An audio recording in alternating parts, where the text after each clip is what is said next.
Hi dears, അസ്സലാമു അലൈക്കും. നമസ്കാരം. നിങ്ങൾക്കെല്ലാവർക്കും സുഖമല്ലേ? ഞാനിവിടെ സുഖമായിട്ടിരിക്കണേ. അപ്പോൾ ഇന്ന് നമുക്ക് ഒരു രസം ഉണ്ടാക്കിയെടുക്കാം. അപ്പം ഞാൻ ചോർക്ക് മറ്റുള്ള കറികളൊന്നും ഇല്ലാത്തത് കൊണ്ട് രസം ഉണ്ടാക്കിയതാണ്. ചിക്കനും പപ്പടമൊക്കെ ഉണ്ടായപ്പം ഉണ്ടാക്കാൻ ഉദ്ദേശിച്ചുണ്ടാക്കിയതാണ്. അപ്പോൾ അതാണ് ഇന്ന് ഞാൻ ഇവിടെ കാണിക്കാൻ വേണ്ടി പോണത്. അതിന് വേണ്ടിയിട്ട് ഒരു സ്പൂണിൽ, വലിയ സ്പൂണാണ്, ഒരു സ്പൂണ് നിറയെ കുരുമുളക് എടുത്തിട്ടുണ്ട്. പിന്നെ ഒരു 1/2 ടീസ്പൂണ് നല്ല ജീരകം, പിന്നെ 2 വറ്റൽമുളക്, അതുപോലെ ഒരു 8-10 മണി ഉലുവ. കൂടുതൽ ഇട്ടിട്ടില്ല. അപ്പോൾ അതൊരു കുറച്ച് ആ ഒരു ടേസ്റ്റിന് മാത്രമേ ഇട്ടിട്ടുള്ളൂ. അപ്പോൾ അത് നല്ലതുപോലെ ഒന്ന് തരിതരിപ്പായിട്ടാണ് പൊടിച്ചെടുത്തിട്ടുള്ളത്, നല്ല പൊടിയാക്കിയിട്ടില്ല. അപ്പോൾ അങ്ങനെ കിട്ടണത്. അങ്ങനെ കൂടുതൽ പൊടിയായാൽ ഒരു ഇതേക്കാരം. പിന്നെ ഒരു അതേ ജാർക്ക് തന്നെ ഒരു 10 ചുവന്നുള്ളി, ഒരു കഷ്ണം ഇഞ്ചി കട്ട് ചെയ്തതും, പിന്നെ അതുപോലെ ഒരു 8-10 വെളുത്തുള്ളി അല്ലി, അതേപോലെ 2 പച്ചമുളകും. ഇതും ഇതേപോലെ ഒന്ന് ചതച്ച് ഇങ്ങോട്ടെടുത്തതാണ്. ഇതും കൂടുതൽ അരിഞ്ഞ് പേസ്റ്റൊന്നും ആവരുത്. 2-3 പച്ചമുളകുണ്ടേ. അതും ഇതേപോലെ അതേ ജാറിൽ വെച്ചിട്ട് തന്നെ ഞാനൊന്ന് ക്രഷ് ചെയ്തെടുത്തതാണ്. പിന്നെ ഞാനത് ഉണ്ടാക്കിയിട്ടുള്ള വെളിച്ചെണ്ണയിലാണ്. അപ്പോൾ ഒരു ചട്ടി അടുപ്പത്ത് വെച്ചിട്ടുണ്ട്.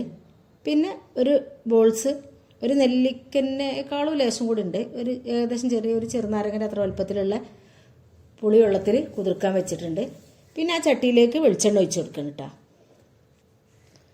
പിന്നെ അതിലേക്ക് കടുകിട്ട് കൊടുത്ത്, പിന്നെ വറ്റൽമുളക്,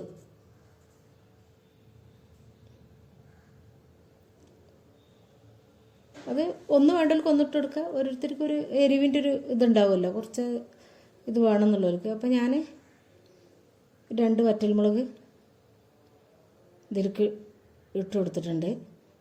അപ്പോൾ ഇത് പൊട്ടി വരുമ്പോൾ പിന്നെ തീ നമ്മൾ നന്ന സിമ്മിലിട്ട് കൊടുക്കണം. ഇട്ട് കൊടുത്തിട്ട് നമ്മൾ ആ പൊടിച്ച് വെച്ച പൊടി ഇതിലേക്ക് ഇട്ട് കൊടുക്കുക. പൊടി ഇട്ട് കൊടുത്തിട്ട് അതും ഒന്ന് മൂപ്പിച്ചെടുത്തതിൻ്റെ ശേഷം നമ്മളിതിലേക്ക്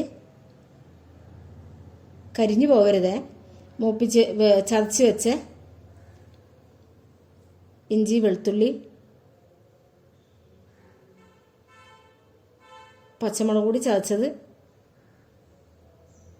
ഇഞ്ചി, വെളുത്തുള്ളി, ചുവന്നുള്ളി ഇത് ചതച്ചത് ഇട്ട് കൊടുക്കുക. അതിങ്ങനെ വഴറ്റി ഇങ്ങോട്ട് വരുമ്പോൾ പിന്നെ നമ്മളതിലേക്ക്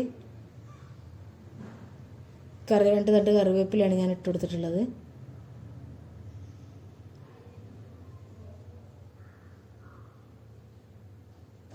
പിന്നെ മഞ്ഞൾപ്പൊടി ഇട്ട് കൊടുത്തിട്ട്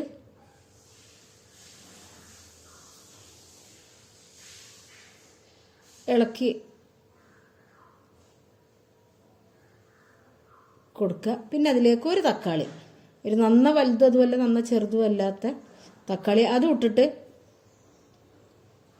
ഒന്ന് കൂടുതൽ ഉടഞ്ഞൊന്നും പോകരുത്. ഇങ്ങനെ അങ്ങോട്ടും ഇങ്ങോട്ടും ഒന്ന് ഇളക്കി കഴിഞ്ഞതിന് ശേഷം പിന്നെ അതിലേക്ക് നമ്മൾ ആ വെള്ളത്തിൽ കുതിർത്ത് വെച്ച പുളിവെള്ളം ഒഴിച്ച് കൊടുക്കുക.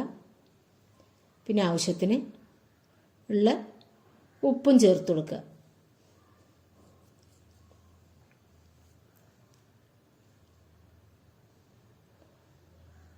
അപ്പോൾ ഈ സമയത്ത് പുളിയൊക്കെ പാകമാണോ എന്നുള്ളത് ഒന്ന് നോക്കണം. അപ്പം നമുക്ക് എത്ര വെള്ളം വേണ്ടത് വെച്ചാൽ അതിനനുസരിച്ച് ഒഴിച്ചു കൊടുക്കുക. പുളി ചൂടുവെള്ളത്തിൽ കുതിർക്കാൻ വെച്ച് കൊടുക്കുക. ആവശ്യത്തിനുള്ള ഉപ്പിട്ട് ഒന്ന് ഇളക്കി കൊടുത്തതിൻ്റെ ശേഷം പിന്നെ ഇതിലേക്ക് കൂടുതൽ തിളച്ച് മറിയാനൊന്നും നിൽക്കരുത്. കായപ്പൊടി ഇട്ടെടുക്കുക.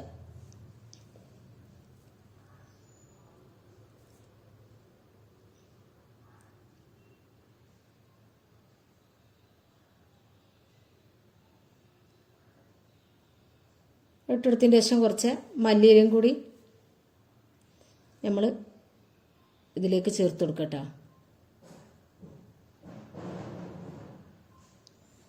അപ്പോൾ ഇത്രയൊക്കെ തന്നെ എൻ്റെ വീഡിയോ ഉള്ളൂ. വീഡിയോ നിങ്ങൾക്ക് ഇഷ്ടപ്പെട്ട് കഴിഞ്ഞാൽ ഒരു ലൈക്ക് ഒന്ന് സപ്പോർട്ട് ചെയ്യുക. വീഡിയോ ഇഷ്ടപ്പെട്ട ഫ്രണ്ട്സിനും ഫാമിലിയൊക്കെ ഒന്ന് ഷെയർ ചെയ്ത് കൊടുക്കുക. സബ്സ്ക്രൈബ് ചെയ്യാതെ ആരെങ്കിലും കാണുന്നുണ്ടെങ്കിൽ പ്ലീസ് ഒന്ന് സബ്സ്ക്രൈബ് ചെയ്തും കൂടി സപ്പോർട്ട് ചെയ്യണേ. പിന്നെ ലാസ്റ്റ് ആ മല്ലിയില ഇട്ടെടുത്ത് കൂടുതൽ തിളച്ച് വരേണ്ട ആവശ്യമില്ല. ഇപ്പോൾ ഒരു തലക്കന്നിങ്ങനെ തിളച്ച് വരുന്നല്ലുള്ളൂ.